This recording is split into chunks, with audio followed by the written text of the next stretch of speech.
The hedgerows of Normandy were supposed to protect the defenders.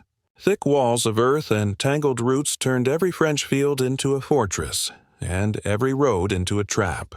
For the men of the 30th Infantry Division, it was their third day in the bocage, and the radio silence was killing them faster than the enemy. Mortar shells thudded into the soft ground. The smell of cordite and crushed wheat filled the air. A rifle squad crouched behind a sunken road, their lieutenant shouting for runners who never came back. Beyond the next hedgerow, a German machine gun nest had pinned them down for hours. The field telephone wire had been cut. The line to company command was dead. They were alone. Or so it seemed. Then a corporal knelt beside a strange green backpack with a tall antenna jutting from it like a sapling. He pressed a handset to his ear, thumbed the switch, and spoke calmly into the noise. Able Company to Baker Company. We're pinned. Need suppressing fire, grid 7-2. The voice crackled back almost instantly, clear and sharp. Copy, Able. Tanks inbound. Hold your line. Minutes later, the deep rumble of Shermans rolled through the hedgerows. The machine gun went silent in a burst of smoke and dust. For the first time in days, the men could move again. The corporal exhaled and set the handset down. The radio weighed 38 pounds, but it felt lighter than air. It had reached through chaos and distance and found another human voice. That night, under a low Normandy moon, one sergeant wrote in his notebook, "We don't fight alone anymore. Someone is always listening." That green box, the SCR-300, had just turned the tide of modern warfare. It didn't fire bullets. It didn't drop bombs. It connected people. And that connection, invisible and instant, would prove deadlier than any weapon the Germans had ever faced. Before the voice, when the battlefield was silent. For centuries, armies had fought surrounded by confusion. On any battlefield, the first thing to die was clarity. Orders vanished in the smoke. Units drifted apart. Men fought blind. In 1944, that chaos still ruled. The radios that did exist, big, crackling, fragile boxes, were for higher command. Generals could speak to headquarters. Headquarters could speak to regiments. But once you dropped below the battalion line, silence took over. A rifle company in the field depended on field telephones, spools of copper wire that runners carried through mud, snow, and artillery fire. It took hours to string a line, minutes to lose it. Shellfire cut it. Tanks crushed it. Rain shorted it. One hit, and a company could vanish from the network entirely. Runners were the fallback. Men sprinting through gunfire with handwritten messages tucked into helmets. Some never made it. Others arrived to find the situation already changed. In an environment where seconds meant survival, communication took hours. During the North African and Italian campaigns, that failure cost lives. Entire battalions were ambushed because units couldn't warn each other fast enough. Reinforcements arrived too late. Artillery struck friendlies. By the time word reached the rear, the front had already bled out. The Germans exploited this relentlessly.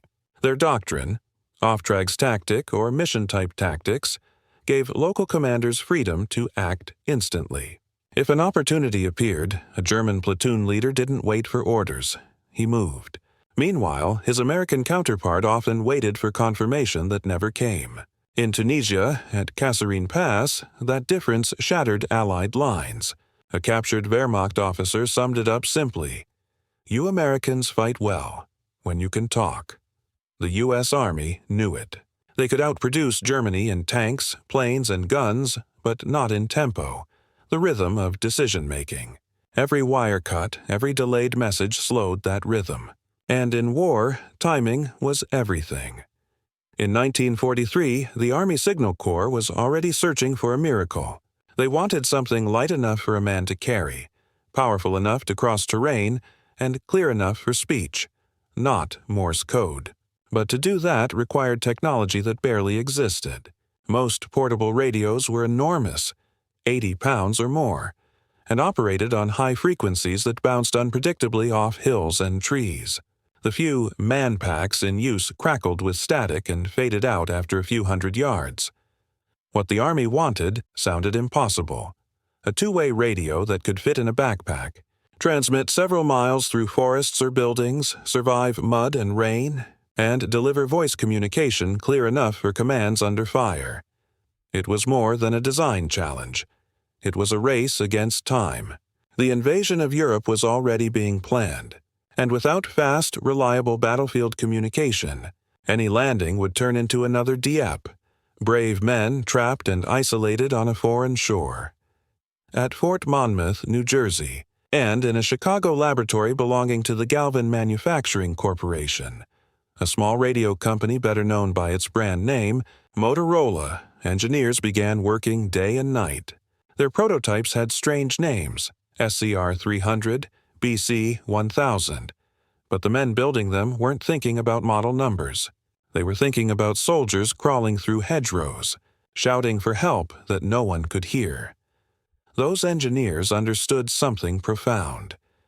If they could make voice travel through chaos, through rain, through steel, through fear, they could give the infantry something no army had ever truly had: instant connection. It was not about speaking faster, it was about thinking together, a platoon acting as one mind. By late 1943, a crude but working prototype emerged, a metal box the size of a rucksack, weighing just under 40 pounds, powered by vacuum tubes and a wet cell battery pack. It had a flexible whip antenna, a handset, and a range of nearly 5 miles. Clear voice transmission. It didn't need cables, runners, or perfect weather. It worked anywhere. Field tests began quietly in the hills of Tennessee and the deserts of California. Soldiers who tried it couldn't believe it. One sergeant famously said, "It's like the company has a brain now." When engineers heard that, they knew they'd built more than a machine. The birth of the voice. Building the SCR-300.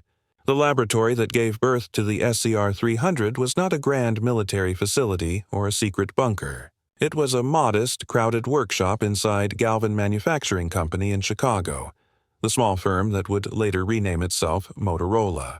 Rows of wooden benches were covered with vacuum tubes, copper coils, and coffee-stained circuit sketches. Engineers worked through nights, listening to static hum through oscilloscopes, trying to make the sound of human speech travel cleanly through the chaos of war. The Signal Corps had brought them a simple brief and an impossible deadline.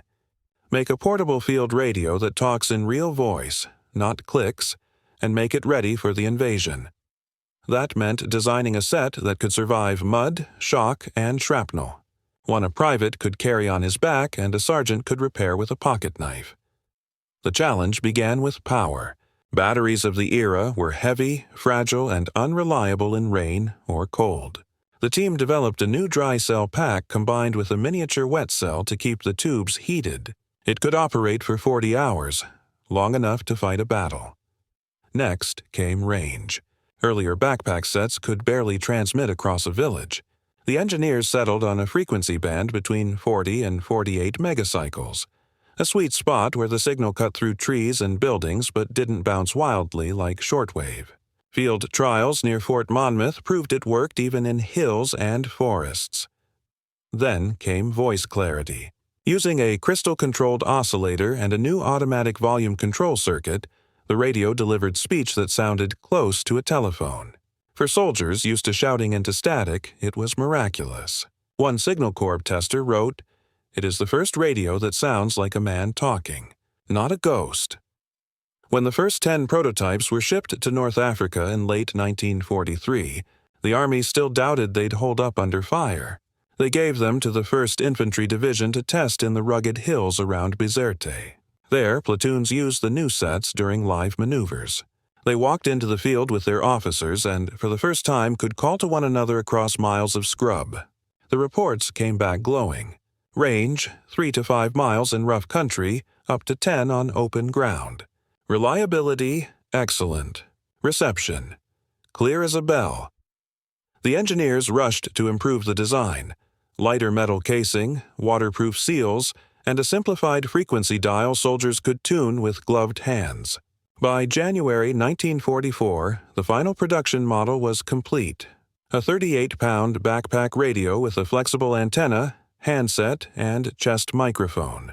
It could operate on 48 crystal-locked channels and connect platoons, companies, and battalions in real time. The Signal Corps christened it SCR-300, set, complete radio number 300. But to the men who carried it, it quickly became the walkie-talkie. Production exploded.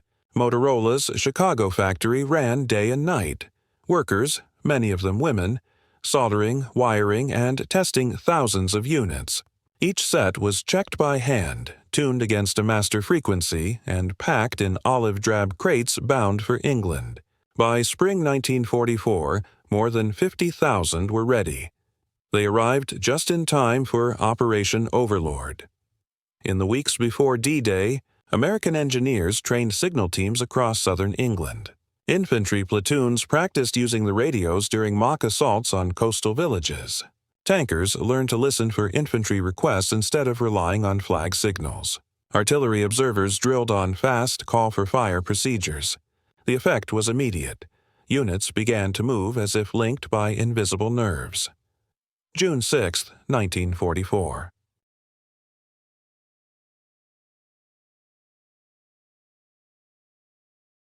When the first waves hit Omaha and Utah beaches, SCR-300s came ashore wrapped in plastic and burlap. Many were lost to surf and fire, but those that survived proved their worth within minutes. On Omaha, where chaos reigned and wire lines were useless, the few working SCR-300s became lifelines. Company commanders used them to coordinate the first pushes inland, to call naval gunfire, to redirect tanks still floating offshore.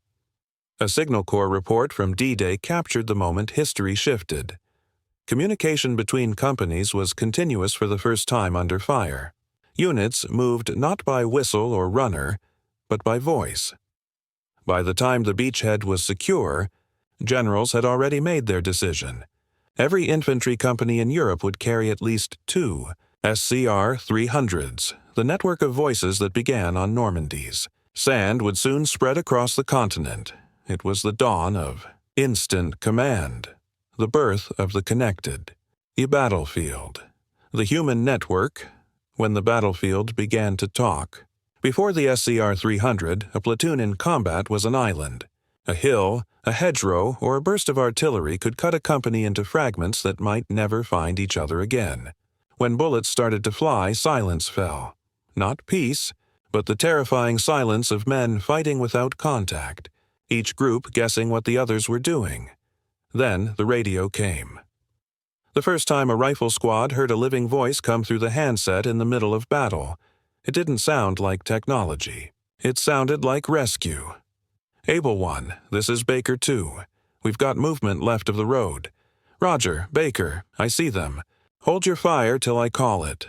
Those words meant everything. They meant that someone else was out there, watching, thinking, responding. The war that had once scattered men across noise and confusion suddenly felt connected. Sergeant William F. Hart of the 1st Infantry Division wrote home after the St. Lo campaign, "It's the strangest thing. We can hear them breathing, talking low, steady as if they're beside us. You start to feel like the company's one big body, and you're all parts of it moving together." That body was exactly what the Signal Corps engineers had dreamed of, a nervous system for the Army. The SCR-300 made it real. Every platoon now carried its own nerve center. Squad leaders no longer needed to shout over gunfire or wait for messengers. They could whisper into the handset, and their words would leap hedgerows, woods, and miles of farmland. It turned panic into precision. At the same time, it changed leadership itself. Before, lieutenants led by proximity, whoever they could see or reach. With the SCR-300, they led by presence. They could speak to units spread across terrain, direct fire, or call artillery without leaving cover. It gave officers something they had never truly had in the chaos of battle: awareness. In the bocage, where visibility was sometimes no more than 20 yards, the radio became a sixth sense. A machine gunner could call for a flank without seeing it. A medic could summon evacuation while still treating the wounded. Tank crews learned to listen for infantry signals instead of guessing which direction to support. The front, once a collection of disconnected fights, began to move as one living front line, and the voices that filled those headsets carried more than orders. They carried confidence. A calm radio voice could stop a retreat, steady a squad, or guide men out of a fog they couldn't see through. Private Charles Haynes remembered hearing his platoon leader on the SCR-300 after being cut off near Mortain. "We thought we were done." Then the radio cracked and he said, "We hear you. Hold for 2 minutes." We held. 2 minutes later, tanks came through. That box saved our lives. The Germans noticed it too. Prisoners later spoke of American coordination as if it were supernatural. Infantry moving with armor almost instantly, artillery arriving at perfect moments. They didn't realize they were watching the world's first wireless army. The SCR-300 turned every soldier into a node of information. What one man saw, everyone could know. A single report could shift an entire battle. And that speed, seconds instead of hours, was something the Wehrmacht's excellent but hierarchical system could never match. To fight the Americans now meant fighting a network. It was invisible, intangible, but alive, running through the air, binding men together by sound and trust. And for the soldiers who carried it, it wasn't just equipment. It was companionship, a voice in the storm, a reminder that in the loneliest places on Earth, they were not alone. The Tempo War, when the U.S. Army outpaced the Wehrmacht. In every German field manual, the secret of victory was rhythm. The Wehrmacht believed in tempo, striking faster, reacting faster, overwhelming faster. Their entire doctrine, Blitzkrieg, depended on it. Fast armor, fast orders, fast exploitation. If they could move before the enemy could think, they could win even when outnumbered. For the first 3 years of the war, it worked. In France, in the Balkans, across the Russian steppe, the German army won not because it was larger, but because it was faster in thought. Its commanders could issue and receive orders instantly through short-range FM radios linking tanks and infantry. The Allies, still using wire and hand signals, could only react after the fact. But by mid-1944, the U.S. Army had stolen that rhythm back. The moment the SCR-300 entered the battlefield, tempo became an American weapon. Communication was no longer a luxury. It was an instinct. Platoons could coordinate flanks before the Germans even realized they were under attack. Armor could shift directions mid-battle, following shouted coordinates instead of written orders. Artillery batteries could fire corrections seconds after impact, guided by spotters who no longer needed to relay messages up a chain of command. To the Germans, it felt like fighting ghosts. Everywhere. Instantly coordinated, always on time. At Saint-Lô, where the 29th and 30th Infantry Divisions fought through the hedgerows in July 1944, radio coordination turned what had once been chaos into clockwork. When German counterattacks erupted from hidden lanes, American squads called for covering fire directly to neighboring units. One rifle company reported breaking 3 counterattacks in 15 minutes simply because each platoon knew where the others were. Colonel Charles Canham later said, "The radio let us fight like a single muscle. Every time the Germans flexed, we hit back before they could swing. That speed killed initiative, the very soul of German tactics." Under Auftragstaktik, tactic, Wehrmacht officers relied on split-second independent action. But split seconds meant nothing when the enemy could reorganize entire formations in that same instant. Radio coordination turned the battlefield into something the Germans had never faced, a fluid, thinking organism. At Mortain, during the German counteroffensive in August 1944, the SCR-300 proved decisive. When the 30th Infantry Division was attacked by elements of the 2nd Panzer Division, German tanks drove into the fog believing the Americans were cut off. They weren't. Every company was talking. Artillery fire missions overlapped seamlessly. Within minutes, Sherman tanks and anti-tank guns repositioned on precise coordinates relayed over radio. German assault groups were shattered before they even closed the range. Captured officers later said they thought they were fighting multiple divisions. In truth, they had been stopped by a few thousand men, and their radios. That moment marked a turning point in doctrine itself.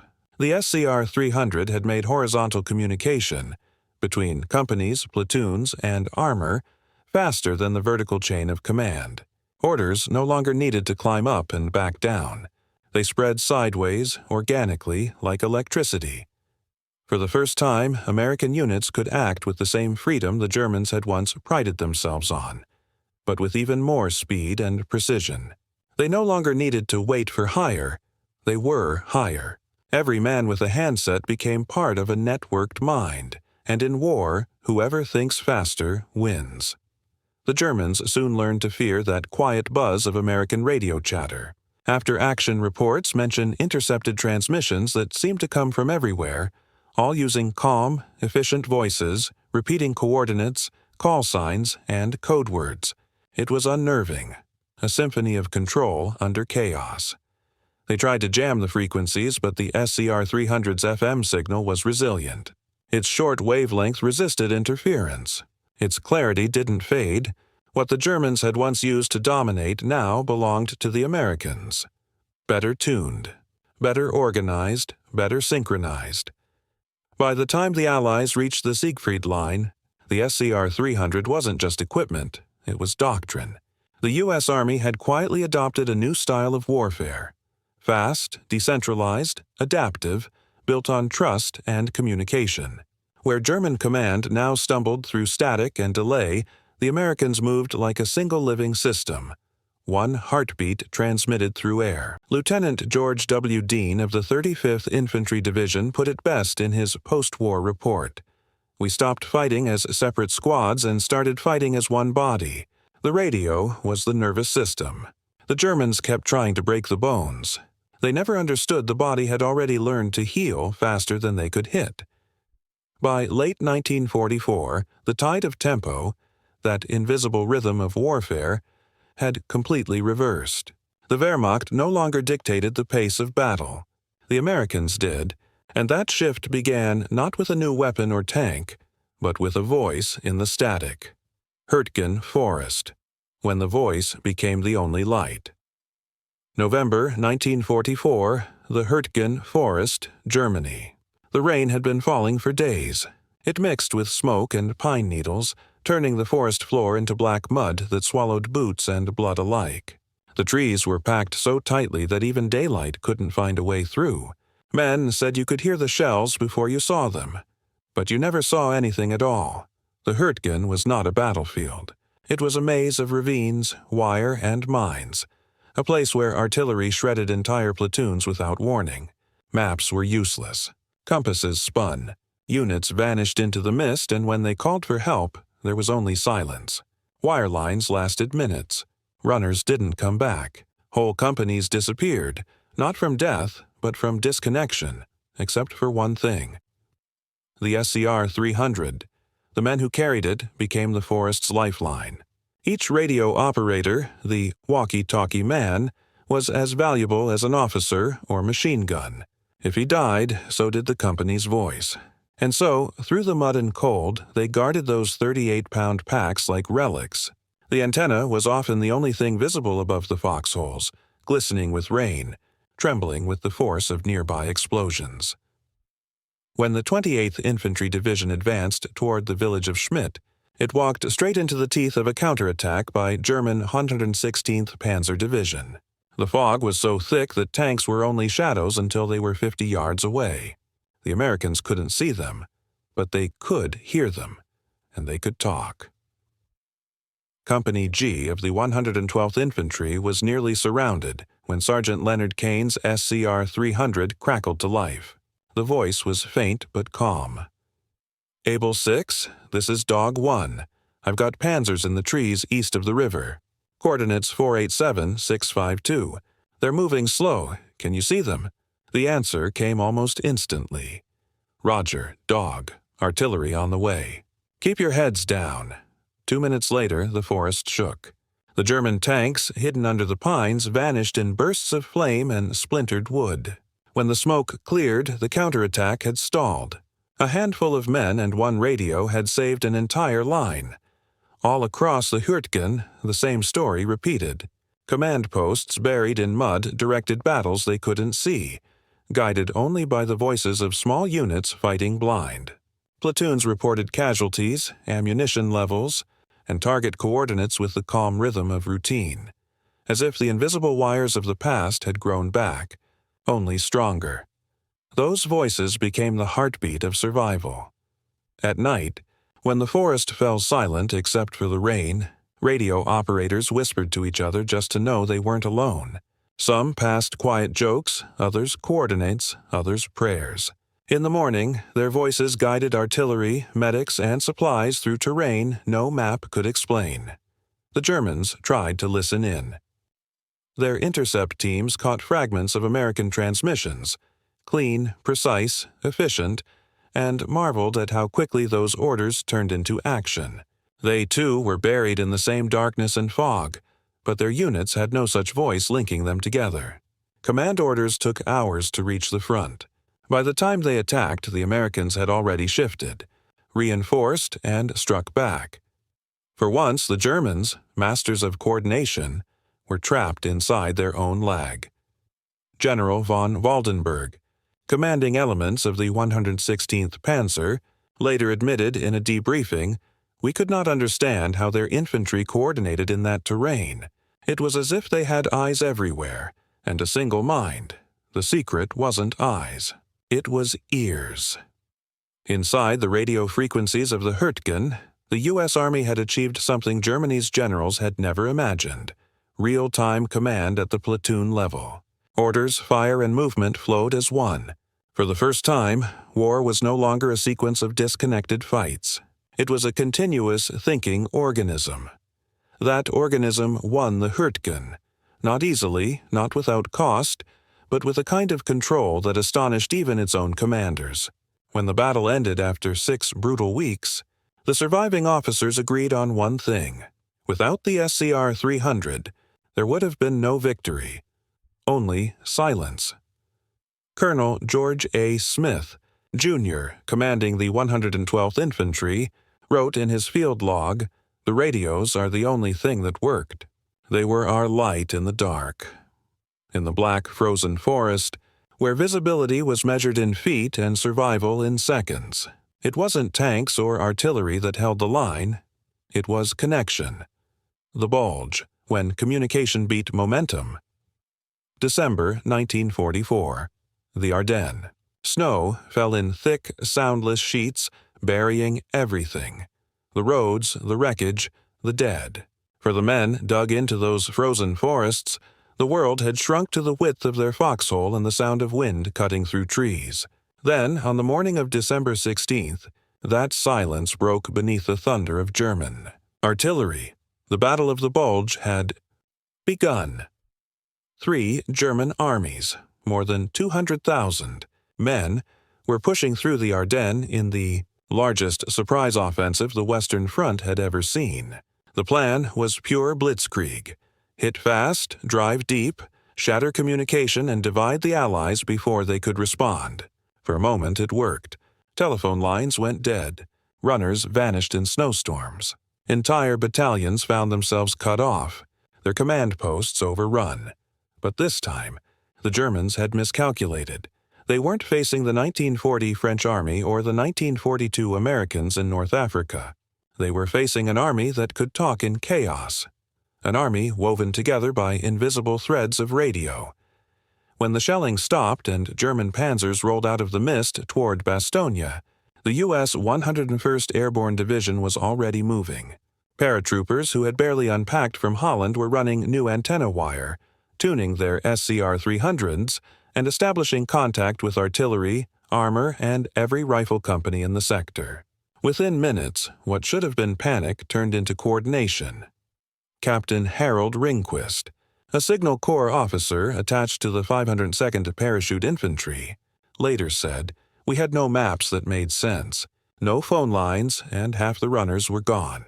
But the radios worked. You could call the next foxhole like it was next door." As the Germans pushed forward, American companies formed an elastic defense, bending, never breaking, each one updating the other on the enemy's direction. Fire missions that once took 20 minutes now took 2. Mortar teams shifted by voice. Tanks maneuvered by coordinates relayed from infantry who could see but not move. The line held because it could speak. When a German armored column tried to cut the Bastogne Road at Foy, an airborne lieutenant radioed the 705th Tank Destroyer Battalion. Panzer column north of the crossroads moving fast. Range 700 yards. 2 minutes later, American 76 mm guns opened fire. The attack disintegrated before it could form. The Germans didn't understand how their ambushes kept collapsing. They had cut the roads. They had blocked the bridges. They believed the Americans couldn't coordinate. And yet, every counterattack met pre-sighted artillery and overlapping fields of fire. They never saw the antennae.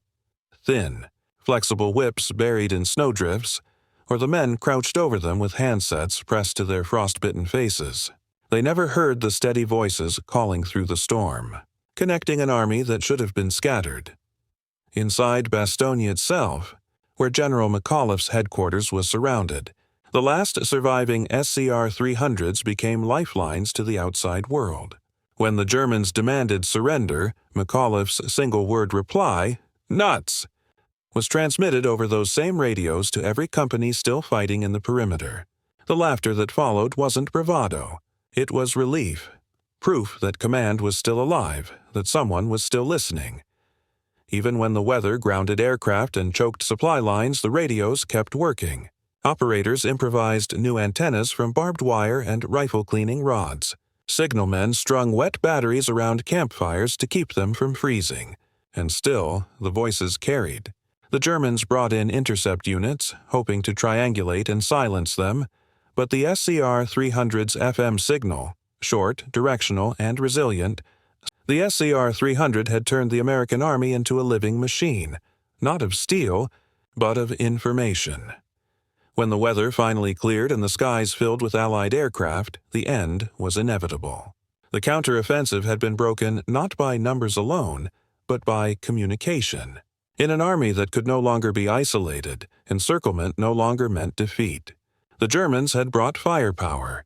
The Americans brought connection, as one exhausted paratrooper wrote in his journal after the relief of Bastogne, "We won because we never stopped talking, even when we couldn't see."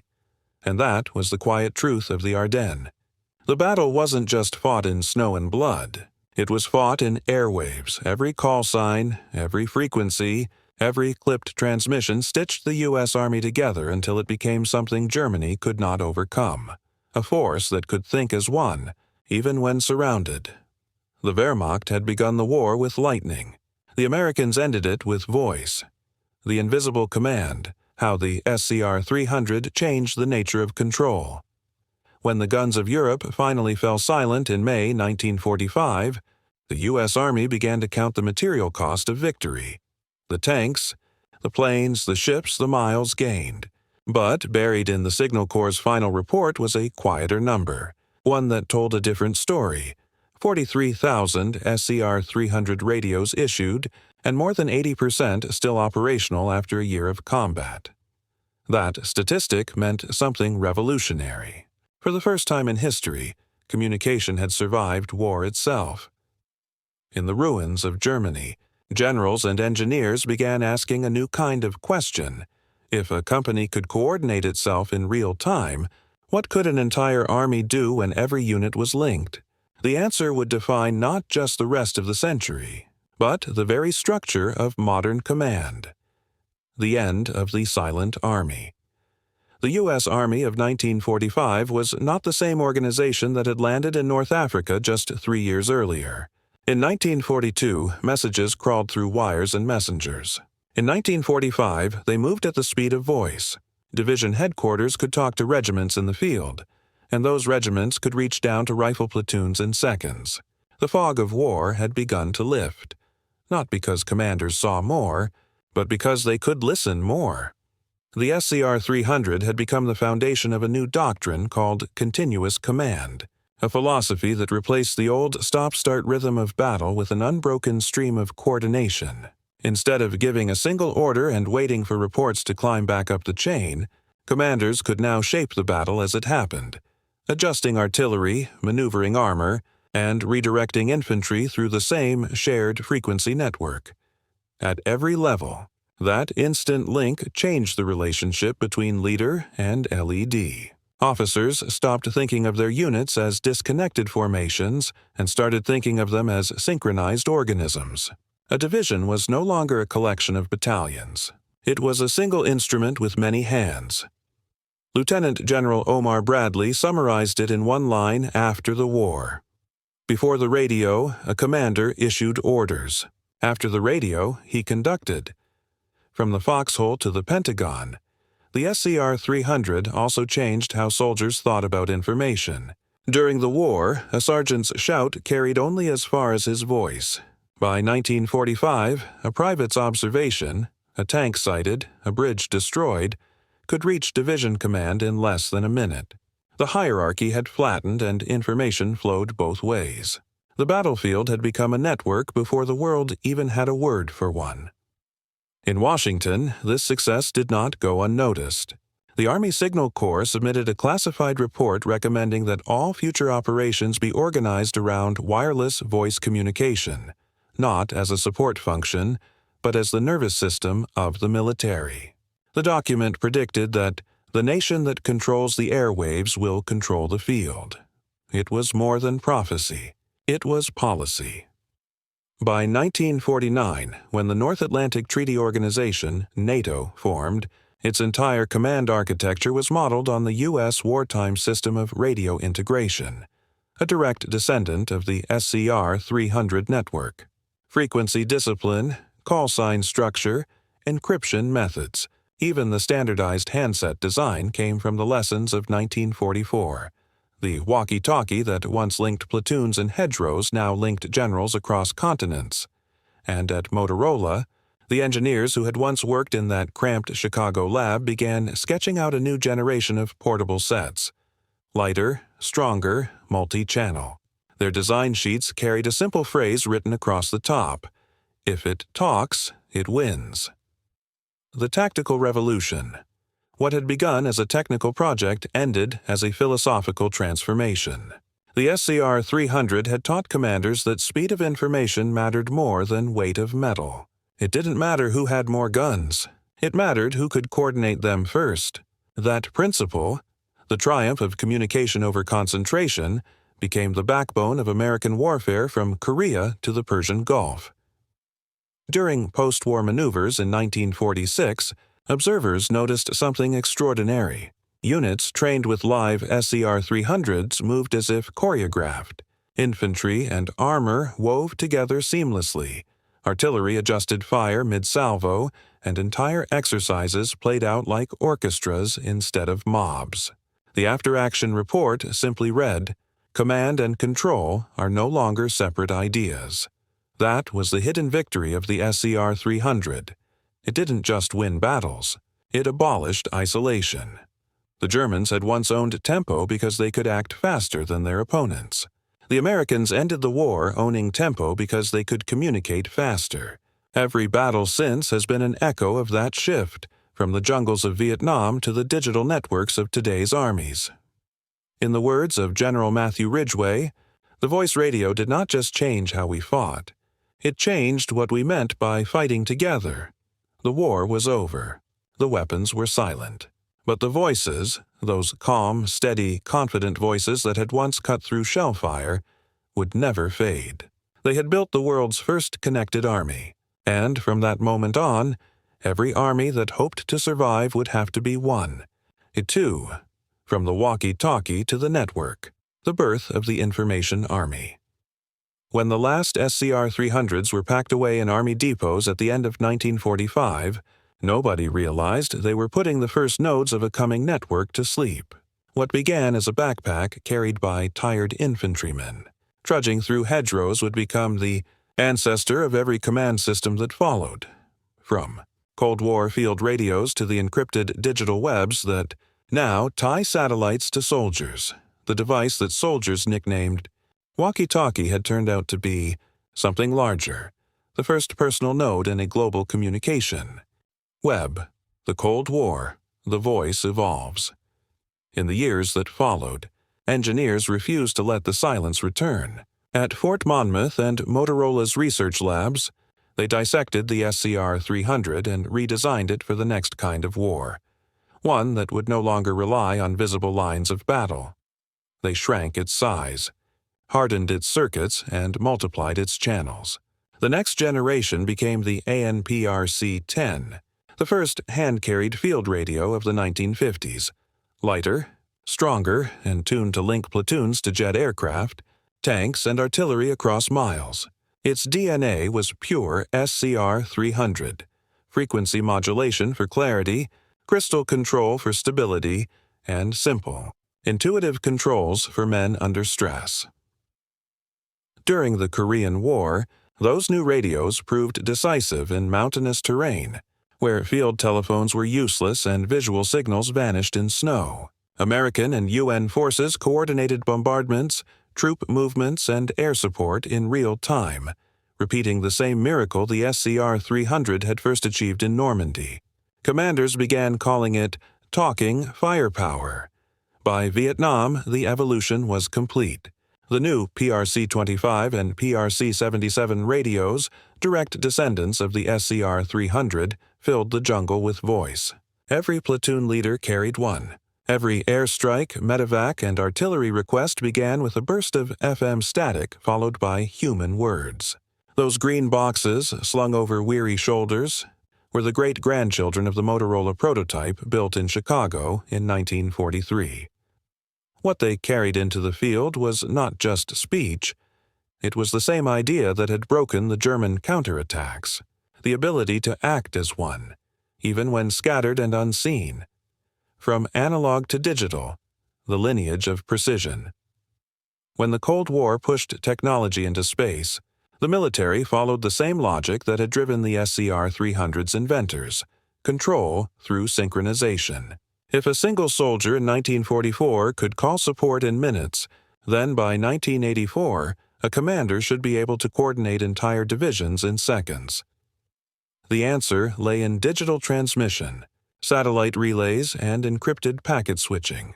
Engineers who grew up studying the SCR-300's frequency discipline designed the first SCR systems, single-channel ground and airborne radio system, which replaced crystal channels with microprocessors. But the philosophy never changed. Clear voice, instant response, networked control. By the 1991 Gulf War, every tank, helicopter, and forward observer was part of a seamless web. Orders, reconnaissance data, and live targeting flowed like water. The modern expression of that first invisible thread stretched between two foxholes in Normandy. Even the Internet itself, born from DARPA's research into resilient communication networks, owed a conceptual debt to the SCR-300's wartime lesson. When you remove the dependence on fixed lines and make every node independent, the system cannot. By the dawn of the 21st century, the principle had become universal. Every soldier carried what the Signal Corps of 1944 could only dream of: a compact digital radio smaller than a canteen, capable of voice, data, and encryption, linking to drones, satellites, and command centers oceans away. The U.S. Army called this new system network-centric warfare. But to those who knew their history, it was nothing new. It was the SCR-300 reborn, the same heartbeat of human voices crossing chaos, now accelerated by code. What had once been a field tool had become a philosophy. Information itself was a weapon. In 1944, the SCR-300 had taken war from the age of courage into the age of coordination. By 2004, it had taken it into the age of cognition, where victory depended not on how many rounds a soldier could fire, but how much information he could share. Every encrypted transmission, every satellite relay, every battlefield network carries a trace of that old radio hum, the faint hiss of analog static that once echoed through the hedgerows of Normandy. The quiet legacy few of the men who carried the SCR-300 lived to see how far their radio's descendants would go. But their memory remains in the Signal Corps motto still carved on the walls of Fort Gordon: pro patria vigilans, watchful for the nation. Because that's what the radio did. It watched, listened, and connected. It turned war from an act of isolation into an act of synchronization. It gave the modern world a new kind of soldier, one who fights with his voice as much as his weapon. And so, from 1944 to today, every transmission, from a whispered coordinate in a trench to a digital packet bouncing off a satellite, carries within it the same inheritance, the belief that when we speak to one another, we survive, the voice that outlasted the gunfire. War is remembered for its noise, the shells, the engines, the screams. But the real revolution of World War II was not in the roar. It was in the voice. The SCR-300 was not a weapon in the traditional sense. It killed no one. It made no sound beyond a faint hiss of static. And yet it changed the outcome of battles more decisively than any tank or bomb. For the first time in history, men could fight and still hear each other. They could speak across the chaos, adjust, survive, lead, and believe they were not alone. That connection, invisible, weightless, human, became the most powerful force on the battlefield. In the centuries before, armies moved like storms, ordered from above, blind below. But when those first American voices crossed the hedgerows of Normandy, a new kind of army was born, one that thought together, felt together, and acted together. The distance between soldier and commander shrank to the width of a word. The battlefield became something living. The Germans had mastered motion. The Americans mastered communication. And in the end, it was not speed of tanks, but speed of trust that won the war. Today, when satellites link continents and digital maps track soldiers in real time, the old radios sit in museums, olive drab, dented, silent. Yet, if you lean close enough, you can almost imagine that faint whisper. Able 1, this is Baker 2. We hear you. That was the moment humanity stepped into the modern age. Not with a shout, but with a sentence spoken through static. Because in war, as in life, survival has always belonged to those who could stay connected. And the SCR-300 proved something that would echo long after the last transmission faded. That even in the darkest fields of history, the smallest voice can become the sound of victory.